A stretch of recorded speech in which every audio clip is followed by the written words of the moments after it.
You're listening to the RN Mentor, a podcast designed to document and bring you the work and experience of some of the most influential nurses in our profession. We will be sitting down and having a discussion with the leaders of today's nursing world as they share their work, how they navigate their nursing path, and their views on the future of the profession. My name is Ali Tayeb. I am a registered nurse, United States Navy veteran, a Jonas Veterans Healthcare Scholar, and your host for the RN Mentor.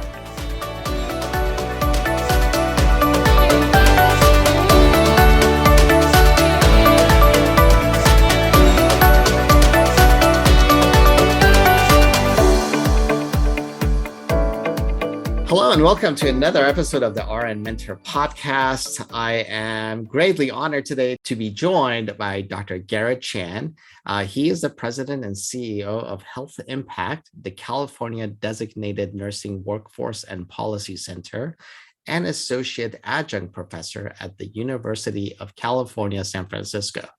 Dr. Chan's scholarship and policy work has focused on palliative care and emergency nursing, advancing advanced practice RN scope of practice and education, and nursing workforce strategies and development. Dr. Chan has also been working with academic institutions, healthcare systems, policy organizations, and governments internationally to create the role and educational standards for advanced practice nursing in those countries. His current scholarship focuses on bridging the academic practice gap through innovative teaching and learning methodologies and curriculum redesign, health policy and workforce strategies, workforce development, and understanding the social determinants of health and employment of newly licensed nurses. Dr. Chan serves on the California Board of Registered Nursing Advanced Practice Registered Nurse Advisory Committee and the Nursing Education and Workforce Advisory Committee and the American Association of Colleges of Nursing Health Policy Advisory Committee. Dr. Chan is a fellow in the Academy of Emergency Nursing, Palliative Care Nursing, National Academy of Practice, Clinical Nurse Specialist Institute, American Association of Nurse Practitioners, and the American Academy of Nursing. Welcome to the show, Dr. Chan. Thank you so much, Dr. Tayeb. Those are some committees with really long names that you sit on. So hopefully you have like cheat notes every time somebody asks you, so which committees do you sit on? Yeah, it's quite a long list of names and titles, but at the end of the day, I'm a nurse, and I'm just so pleased to be here with you. Great, thank you. Thank you. I know you're busy, and thank you for sharing your time with us. There's a lot I want to talk to you about, but as always with all my guests, we'll get started. How did you decide to go into the profession of nursing? You know, Dr. Tayeb, it's really funny. As I've gone through my many years of nursing, I've asked the same question of many people. And my story is quite funny, actually. When I graduated from high school, I didn't quite know what I wanted to do. So I enrolled in a local community college, and I decided that I really enjoyed the arts and the humanities. And so at a certain point in time, I thought, you know what, I want to become a curator of a large museum. So at the end of the second year in this particular community college, we were required to go to see a career counselor, because if we weren't graduating or transferring, they really wanted to figure out how to expedite that so that they can accommodate more students coming in. So I wasn't quite ready to graduate or transfer at the end of my second year. And so I went in to see my career counselor. And so I walked into her office, and it was an older woman. She was very wrinkled, very tan. She had white hair pulled up straight into a tight bun at the top of her head. And I sat down, and she asks me, "What do you want to do?" The $1 million question for everybody. Right, exactly. What do you want to do when you grow up? Exactly, in that very raspy voice. And if I think about it and I look back, and if I had the wherewithal to look at her fingers, she was probably all tar, coated. And so I said to her, I want to be a curator of a large museum. And she continued in the voice that I will not recreate. She said to me, "There are no jobs, and you need to get a PhD in order for you to work in any of the big museums." And I thought to myself, well, I am not going to get a PhD, and I better find a profession or do something that I'll be able to find a job.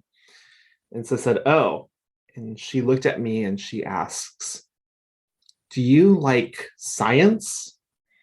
And I was thinking in my head, did you look at my transcript? I had not one science course on my transcript. I had taken advanced Spanish and beginning French and, arts and the humanities and art history. Like, yeah, I like science because I remembered my high school chemistry and biology teachers who were amazing, amazing people. And I said, "Sure, I like science." Then she asks, "Do you like people?" I said, "Yeah, I like people. People are fine." And she then asks, "Well, how about a nurse?" And I thought, my father at the time was an optometrist for Kaiser. And my sister and I, after school, would go see him in his clinic sometimes. And these nurses were these nice ladies who sat at a desk and they stamped papers. Remember those way back when they had this purple addressograph, ink roll, and it would go, it's like, I can stamp papers. I can be nice to people. And I said, "Sure, why not?" So she opens this drawer that she had at the side of her desk, and she pulls out this yellow piece of paper. And I can remember it so clearly. It was probably 10-point font, front and back. On one side, it said, describe nursing. On the other side, it described all the prereqs that you had to take. And I looked at that list and I thought, oh my gosh, I don't have one class on this list. I have 2 years of prerequisites to do. Yes. I said, okay. So given that I was kind of like more quote unquote senior at the community college, I was able to get all of my classes with the exception of statistics. So I took, psychology and anthropology and anatomy, physiology in the labs, micro, et cetera. And so I thought, okay, so within 1 year, I was able to get all my prereqs done, fortunately. And then I decided I was going to transfer. And I applied to several California State University campuses. And I decided I wanted to go to San Jose State University. So I applied and I got in, and they sent me a letter and they said, "Congratulations. You got into the program. However, because we're an impacted program, you cannot start nursing courses for another year. And so you have to take classes in residence." So, okay. So the only class I had to take was statistics, that was left with my prereqs, and I had all my undergraduate courses all done, completed. And so I thought, I had taken 4 years of Spanish in high school and then 2 years of advanced Spanish in the community college, but I always wanted to learn French. And I had taken 2 years of beginning French, and I thought, I want to study French and I want to study nursing. So let me apply to this international program at San Jose State to find a program that would teach me nursing in French.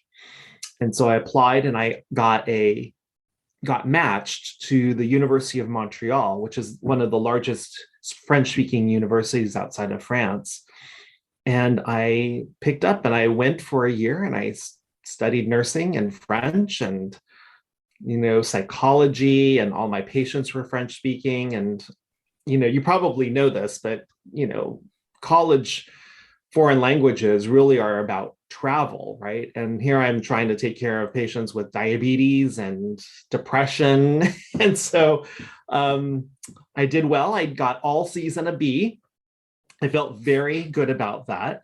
And that was my first entry into nursing. And then I finished my program at San Jose State, got my bachelor's there. And my faculty decided, when I was in my bachelor's program, they said, you need to go on, you need to get your master's degree. I'm like, I'm not going to get my master's degree. And they said, you got to get it. And I said, okay. So I went on to UCSF got into the master's program as a clinical nurse specialist in emergency trauma and critical care. My master's faculty said, you need to get a PhD. I thought, I'm not going to get a PhD. They said, you've got to get a PhD. I said, okay. So I entered into the PhD program and I studied under Dr. Patricia Benner. Oh, wow. And for those people who know Dr. Benner, she did work 40 years ago, novice to expert, skill acquisition, although my PhD was in palliative care in the emergency department because she had a small window of palliative care work that she was doing. And I finished my PhD, and then I did a postmaster's acute care nurse practitioner, and that kind of is my educational history. Wow, that's amazing. Like I would have, I'm guessing you have a knack for languages, and that's why that whole trip to Montreal and all that stuff kind of worked out for you, because otherwise, like that would be, I mean, nursing is hard enough, but to do it in another language when it's not your native language, I mean, that's that's Yeah, quite an undertaking. it's tough. And, that's why I have such um, empathy for people who are entering into nursing with English as their second language, because I did it in another language. And so I really have supported nursing students specifically for whom English is a second language, because I understand how hard it is. Yeah, and it's you bring up a great point, and I just because you brought it up, I want to discuss a little bit with you. Looking at some other courses, and I always struggle with this, and I've had to change my own mindset of how I approach these situations. We do have English as second language in all levels, right? Undergraduate, graduate, doctoral studies. But there's so much emphasis on writing in the graduate and doctoral programs. And the work is evaluated many times by English first language faculty, right? And the expectation when the writing doesn't necessarily match what the perception of how it should be, it automatically discounts the work of those students in those programs, right? Because automatically they think they must not know where they're, but I think it should be reversed, where you're like, what is the content, right? And where is the work? And that's where the value is, not so much did you get the sentence grammatically correct. So what's your thought on that? Because I know you've done some work with workforce development and nursing education, things like that. What should be, this is like sort of a loaded question, what should be like our approach when we do have second language or English second language students? Well, like how do we get faculty to look more at the content versus grammatical stuff, where I know there's faculty that might be listening to this, they're like, I'm sure I'm creating some worded emails as I'm saying this, but how do we get those faculty to come on board, but to look at the content and understanding versus grammatical and APA and stuff like that, which is just takes a lot of practice. Yeah, that's a great question, Ali. And I think one of the things just in education in general is to be very clear about what is the competency at the end of the day. Right. I think we're now in a time where we're moving not so much away from, I don't want to say that we're moving away from knowledge acquisition as being the mark of nursing education. We have to have knowledge. There is no doubt that we have to have that. As we're looking at new things like the American Association of Colleges of Nursing, the new essentials document that came out last year around competency-based education, and we're looking at the next generation NCLEX exam, where there's going to be more emphasis on clinical reasoning.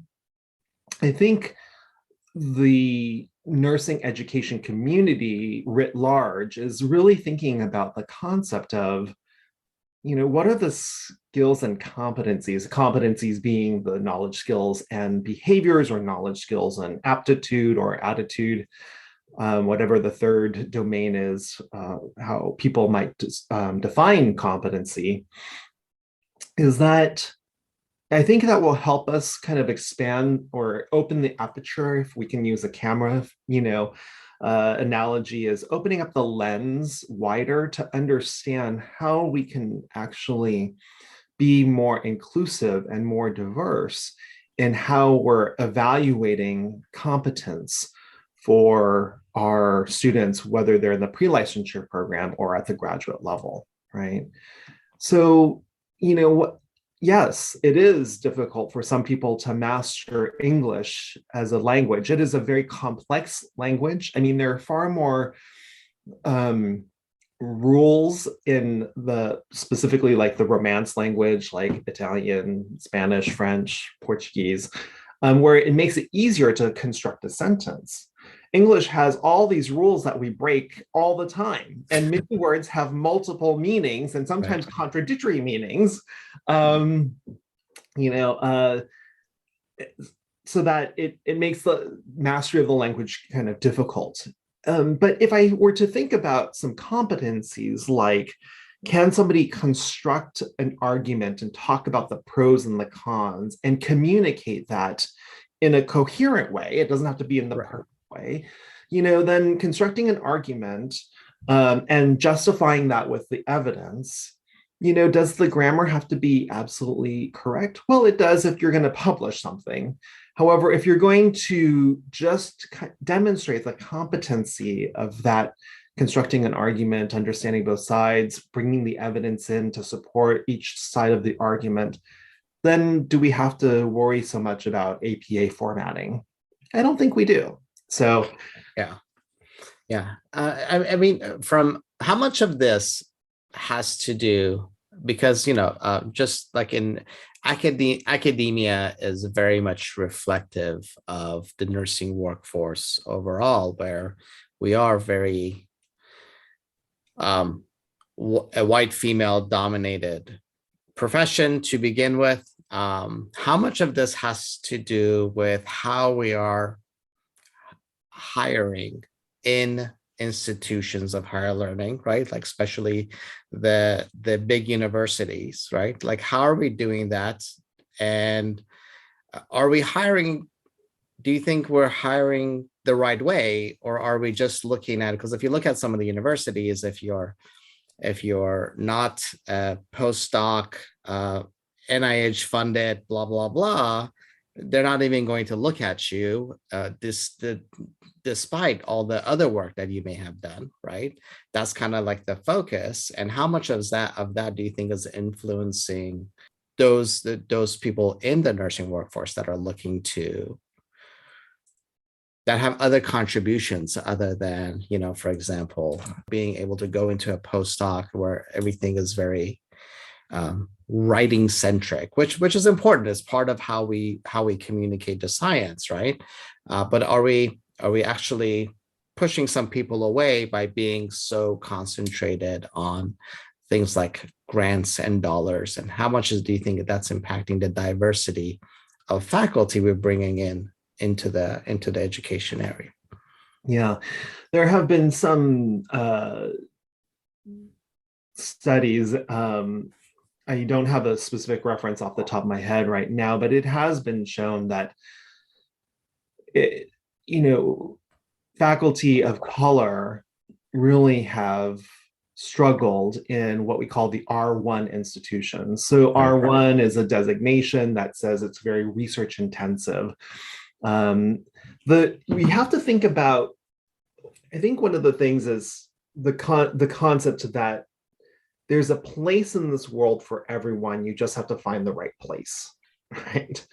So if somebody is interested in, let's say, an R1 institution where it's heavy research, we should figure out how to create support systems to be clear about how to support people into getting into a job in an R1 institution.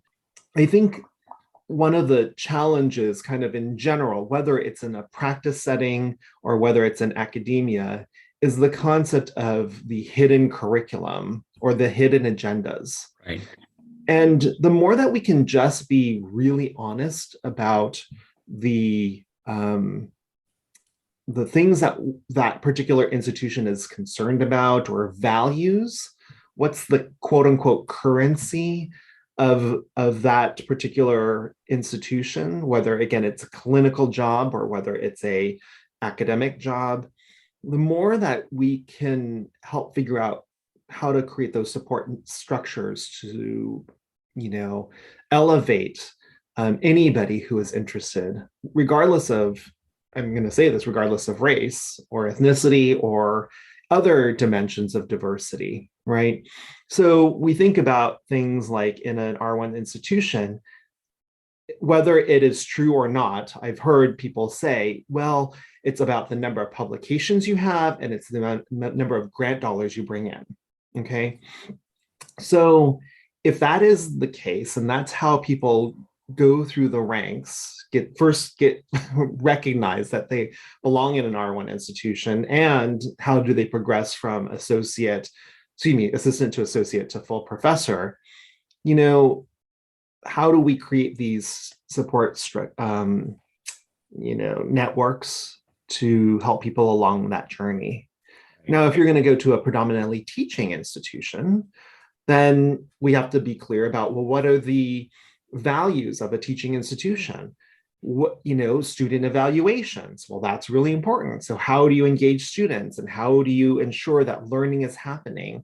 And how do you ensure that we're creating inclusive and diverse environments for teaching? How do we support neurodiversity for people who are learning from perhaps they have a learning challenge, and so how do we create those support networks for that? Yeah. So I think it just goes to show you, and then again, is the pinnacle of success, these teaching awards, right? And is it less data-based publications? So I think we have to be clear and expose the hidden agendas. And that way we have people elevated to where they need to be elevated so that they can be successful. That's a great point. Just because the reason I bring it up is because we do see, the IOM report, Future of Nursing, the 2010 report that came out really opened up it didn't really open up the gates for the PhD program, because our PhD numbers have stayed fairly flat as far as growth, which is, I think, one issue we need to address at some point, because, we can talk about that later, but it really opened up some floodgates on the DNP program. And that's where we really saw an increase. And you mentioned, the reason I bring this up is because you mentioned support systems. And I think nursing didn't really, although they created these programs where we had, all of a sudden we were able to create the DNP graduates, we kind of failed in a couple of areas, I want to say. This is just my personal perspective on this, is first of all, we didn't create the PhD support system. I don't think we did enough financially, because both of those programs are expensive. I think we could have done a lot more over there. And we didn't, from a DNP perspective, we didn't create the role after the DNP, right? And I think a lot of people they got their DNPs and they're back in the exact same role doing the exact same thing. And I've had this conversation with a few people. I'm like, how do we not see beyond? Let's have more doctoral level nurses out there. And then where do we fall short perhaps on the PhD world? Because now these days PhDs aren't enough either. Now you need a postdoc, right? So in order to really, be competitive, and that's another barrier for people to go into a PhD program. And expensive as it is, now you have to take an additional pay cut to go to usually a postdoc fellowship, right? So from you've done, I'm sure you've had these conversations yourself in the role that you're at. Where do we fall short, or was that ever part of the plan, or is something we're working on now? Yeah, those are great questions, Ali. And let me take a couple things. Let me split the question up in a couple different ways. I think one thing that we need to think about in terms of PhD education, let's start there, is I think we need to continually demystify science. I think people think, oh, science is so hard, science takes so long. So when you're kind of butting up against those kind of perceptions, I think that limits people, the number of people who are actually interested in, generating new knowledge. So when we think about the PhD programs, we don't see an increase really in the number of people who are entering into a PhD program. I think there's some things that we can do to, again, demystify and make more clear what are the end results that we're expecting to see people attain when they get a PhD. And so things we could think about are, well, we do want you to learn the nuances and the mechanics of science, right? But can the research projects, because I've seen this, and I've been on many PhD committees, where sometimes the faculty will want to push the student to really do significant groundbreaking work, which takes a lot of effort and a lot of resources to do, right? Right. And it's like, well, is it really that we're expecting them to do groundbreaking research, or is it that they're trying to learn and master the skills and the process of scientific inquiry? And does the research study have to be so huge to do that? And there's this competitiveness sometimes around that. And I'm not saying that you can't just do a single small survey study, because that wouldn't necessarily meet the criteria, I believe, kind of across disciplines, because we also need to have degree parity with other disciplines, right? And the Carnegie Foundation for Teaching, that's housed at Stanford, has published a couple different books on, doctoral PhD education. And so we do need to make sure that we're kind of on par with other disciplines, but other disciplines also struggle with this too, especially in the basic sciences, where you keep going until you find a meaningful result. So I think in general, we need to really think about what is the PhD, what does it mean, what are the skills that you get, at the end of the PhD, and how long does it take to do that, right? Yeah.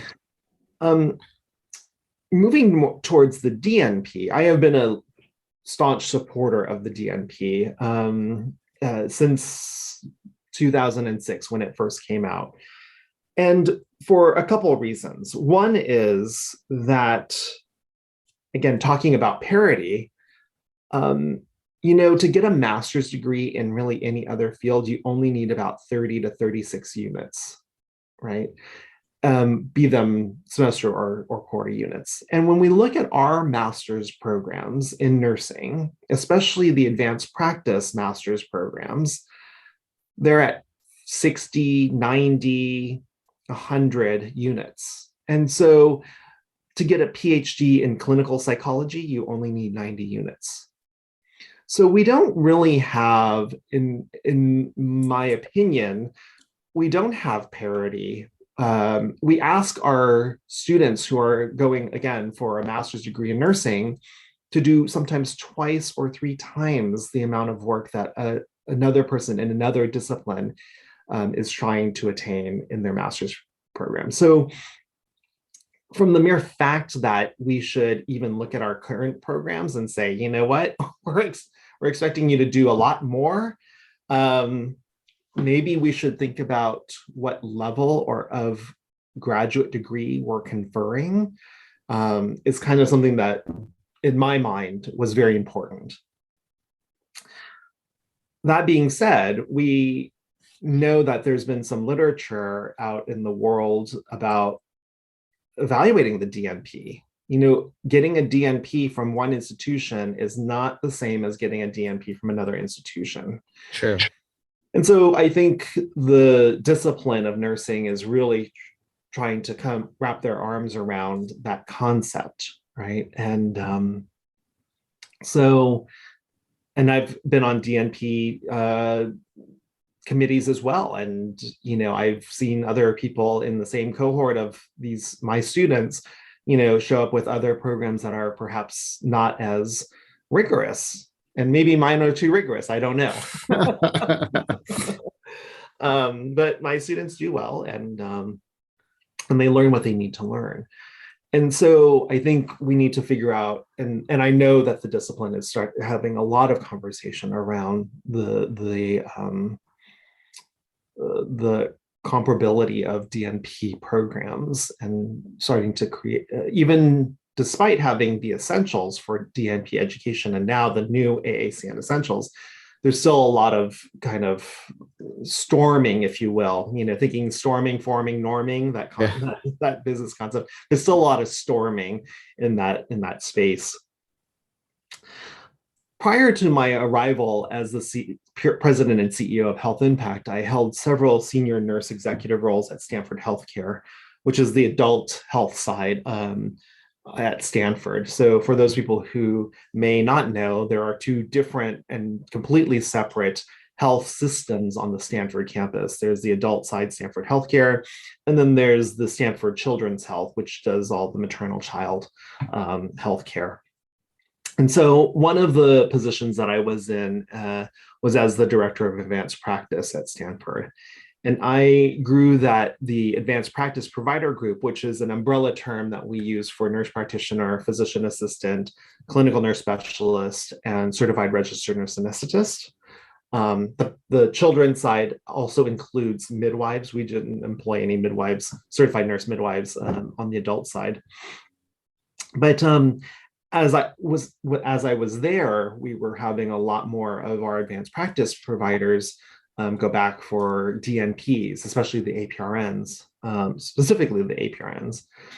And as they were graduating, to your point, we didn't really have a space for them in terms of what we are expecting them to do, because the hidden, quote unquote, hidden agenda for a health system is see more patients, increase access to care. That's what we're here for, right? And you're a provider, and so now we're expecting you to see patients, right?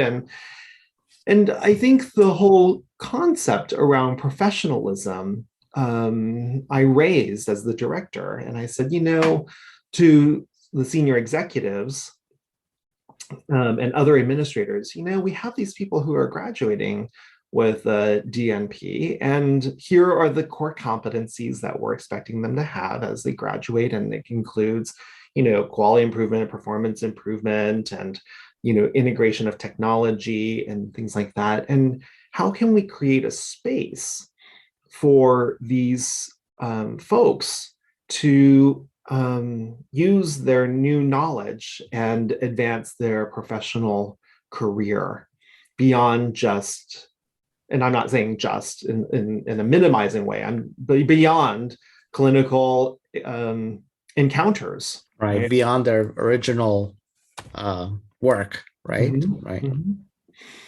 So it took a lot of convincing, and I wasn't quite successful the first go around, but I did make some incremental steps. And the first step was I created the career ladder for advanced practice providers at Stanford. And in this career ladder, we identified three categories of work that we wanted people to address when applying for this career ladder opportunity. And there were a total of three steps. So everybody was an APP 1, and then we did 2, and then we had 3. And with each step increase, there was a pay increase as well. And so the three different areas were clinical expertise, and we measured that by peer reviews, and then they had to write an exemplar where they felt like they gave expert care. Again, being a Benner, graduate, you have to talk about exemplars. I was about to say, I see some Benner models coming through here. That's right, exactly. The second one was institutional citizenship and leadership. And we gave credit to different activities that we saw the advanced practice provider, contributing to the institution of Stanford Healthcare. So were they part of performance improvement projects? Were they leading performance improvement projects? Were they leading educational events for the staff of Stanford, things like that? So institutional citizenship and leadership was really important. And then the third domain was contributions to the profession. So if they were PAs, then how did they give back to the PA profession? How did they give back to the nursing profession? And then for both of them, we gave credit for giving back to the community writ large, right? That they organized a AIDS walk, in the community, things like that. So that was advancing the profession. And so what we found was, anecdotally, we found a lot of the DNPs were already kind of at a different level than perhaps some of our master's level folks, although our master's level folks were doing amazing work. And we recognized anybody who wanted to apply for the career ladder. And this was the first step for us to recognize that as an institution, that there was more to being an advanced practice provider than just being a direct care clinician.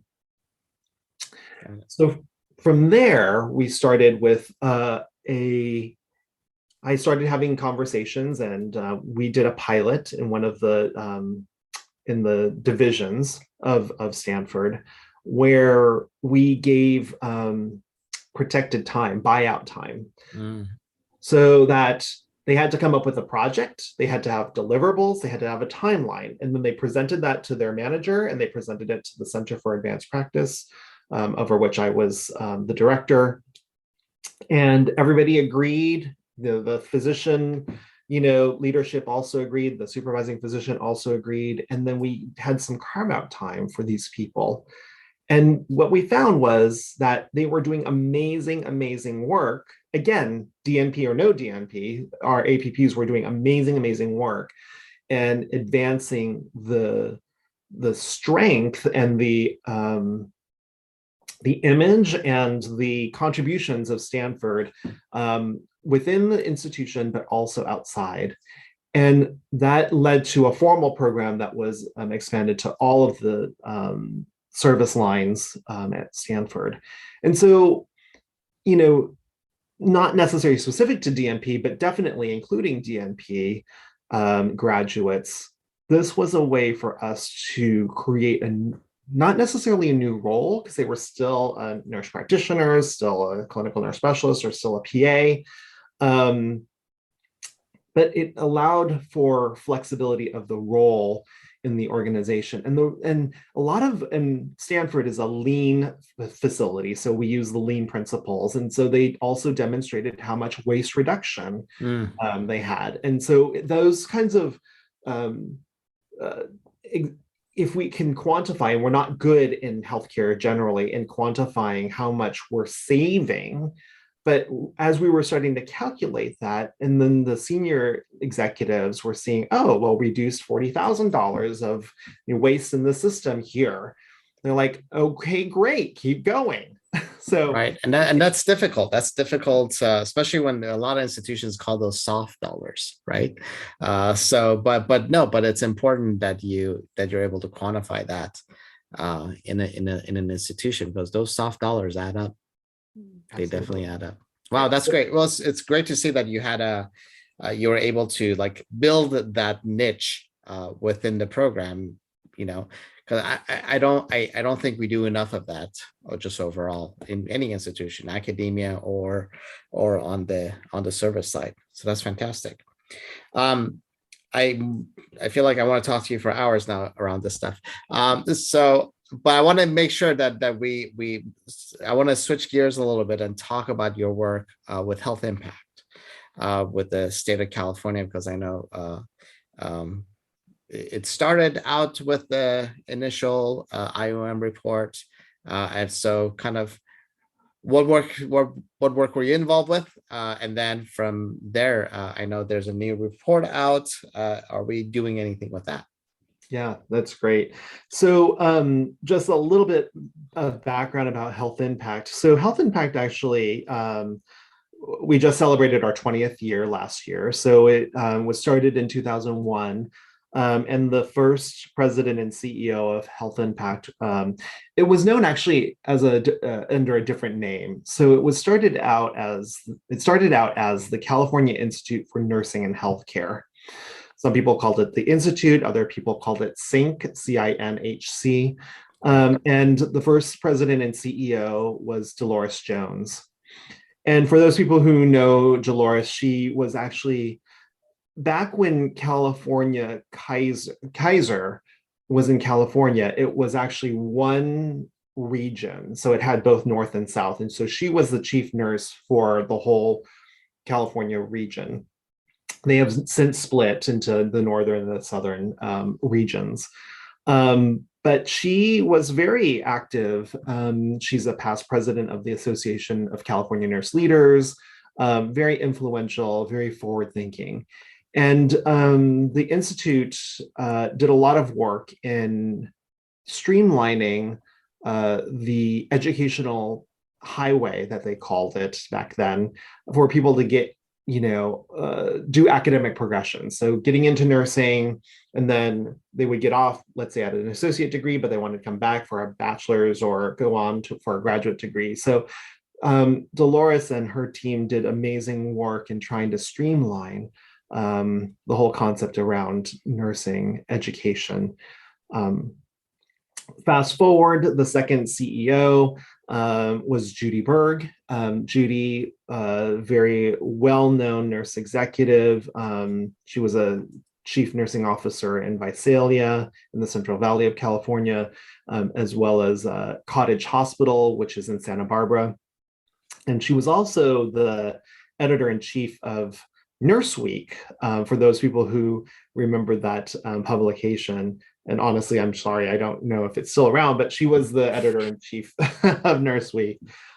Great visionary. And so during her tenure as president and CEO, the board of directors changed the name to Health Impact to focus on the health of people living in California through nursing excellence. During the time of Dolores Jones as being the first CEO in 2010, as you mentioned, the first Institute of Medicine Future of Nursing report came out and really was focused on, improving the nursing workforce and people going on for bachelor's and graduate degrees in nursing. And that was great. And I started working or volunteering for the Institute, and that then became the Health Impact. And I was one of the co-leads for recommendation number 1, which was to advance scope of practice efforts for all nurses, not just advanced practice nurses, but all nurses in California. And that was a heavy lift. Yes, 100%. We live in a very political state, and there's lots of money from a lot of different organizations that want to fight against nursing and advancing scope of practice and modernizing scope of practice. So anyway, I co-led this with Dr. Susie Phillips, who is at UC Irvine, very well-known nurse practitioner, really outstanding and smart policy person. And so we took on the role, and we started working with different organizations to try to advance scope of practice issues for California. And I did that all as a volunteer. So fast forward to the new report that came out, even though it's the Future of Nursing 2020-2030, the focus of the 2020-2030 report has pivoted. It's not so much about nursing itself, it's how does nursing improve the health and well-being of communities with a significant eye on health equity. The commission that put this together felt strongly that nurses play an important and pivotal role in advancing health equity for all communities, especially communities that are under-resourced or underserved, communities of color. And so nurses really have been on the forefront of health equity issues in healthcare. And so when you look at the new recommendations, there are now 9 recommendations. The old report had 8 recommendations. This has 9 recommendations. But of the 9 recommendations, there are 54 sub-recommendations that are in the report. And these recommendations, again, tackle things like, again, access to care, health equity, dismantling structural racism issues. So there are lots of things that the report is calling us to look at and help improve. And how do we help nursing be on the forefront of health equity? Right.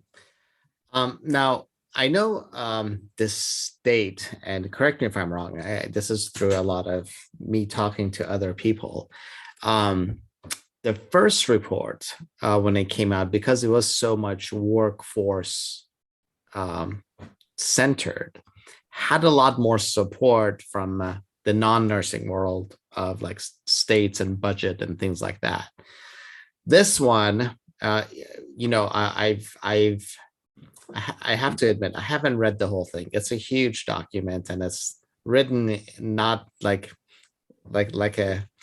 you put it down quite a bit when you start reading it, just because it feels so heavy. It is a very, not from a content perspective, it feels like a very heavy lift for nursing. And I think it has some of the same issues where I felt with the first one, where it was asking a lot without the resources. And that's always an issue because nursing is already doing so much. And now we're saying, yes, I know you're doing this, but even though we're doing some of that work, I always feel like it would be so nice if we had the financial support or the other resource that we need to get beyond the here work 40 to 60 hours a week. And by the way, can you do it just a little bit more type of an ask? So I know because each state has its own sort of coalition.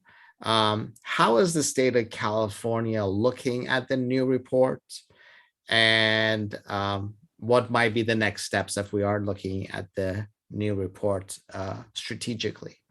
Yeah, Ali, you you bring up really important questions and things that we are even now just kind of wrapping our heads around. The report was supposed to have come out in 2020, and of course we know the COVID pandemic hit, and it was delayed. The unveiling of the report was delayed to accommodate for some of the COVID issues. And I think as you and other people have really talked about, the COVID pandemic really just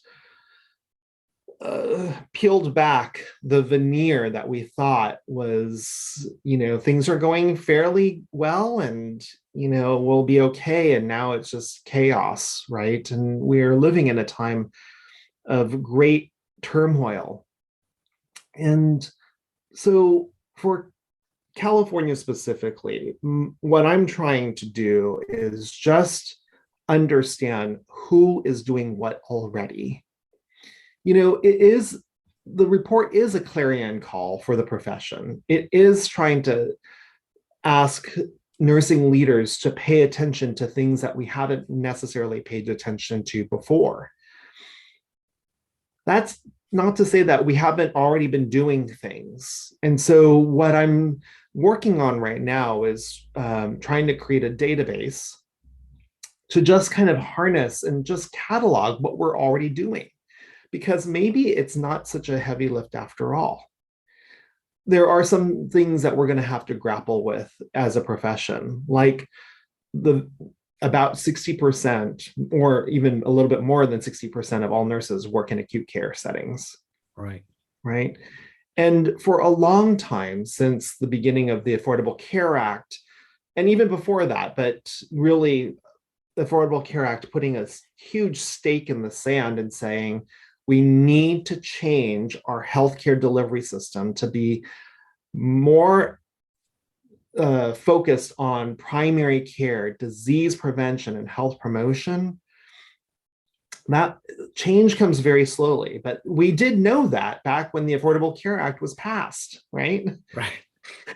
So it's just, this is again another kind of reinforcement that we need to change our health indicators, worldwide. We're low on the list of people with, living longer and healthier and better lives than other countries that are not spending as much money.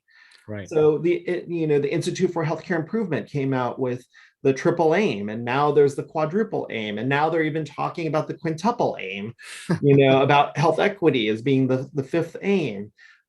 So I think there's a lot of people who are passionate about this, that we've done work to advance it. It's a time for us to just now, as a majority of the profession, to really now focus on it and say, let's do things. We don't have to make major changes. We just have to start incorporating new things and re-examining and asking ourselves questions like, is this particular policy helping everyone, or is it structural racism? Right.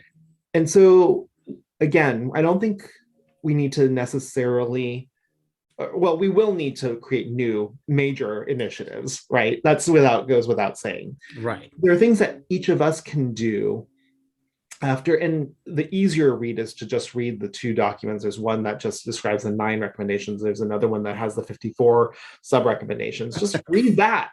Right. And you think, oh, you know what? In my everyday work, I think I can do this one thing. And by doing just that one thing will make things better. Right. And so it's huge and it's heavy.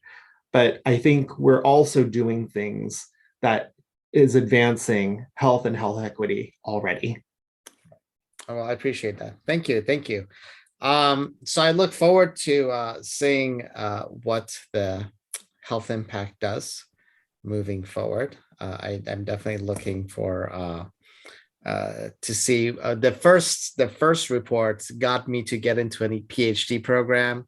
So this one was like, I don't know what I can do to contribute other than, but you, as you mentioned, there's a lot of things a lot of people may already be doing. It's just a matter of identifying and saying, this is how I'm contributing.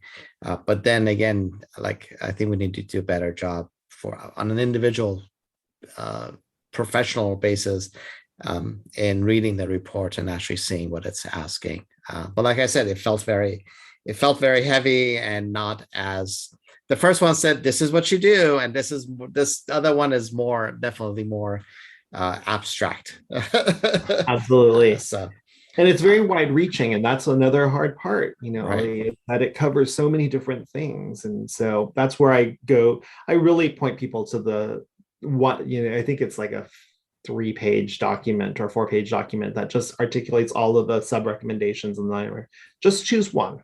Yeah, and you'll be fine. Fantastic. I want to be cognizant of your time. Anything else you want to share with our listeners? I want to first thank all nurses around the world for your hard work during this really difficult time. I think nowhere in our history have we seen the levels of misinformation and disinformation and the efforts to dismantle society in such a way that has caused major public health crisis and also crisis within the profession. These are hard times, and I want to thank everybody for their individual efforts in advancing health and health equity. And just say that I see you. I see you, and I see that you're doing amazing work. And at the same time, making sure that you are paying attention to your own mental health, and just take that day off and just unwind and unplug, so that you can, continue to carry on. These are tumultuous times, in the world, as well as in the profession. And so be healthy. And even if you decide to, leave direct patient care, that's okay. Once a nurse, always a nurse, and you can make contributions in any way possible. So thank you so much, Ali, for inviting me to have this conversation with you. It's been a delight. And I want to thank you for doing this amazing work in the RN Mentor podcast, because people need to connect in different ways. And this is really a great way to connect. I appreciate it. Thank you so much. And again, thank you for sharing your time. We have been listening to Dr. Garrett Chan. He is the president and CEO of Health Impact for the state of California. So thank you for joining us, and we will see you again soon.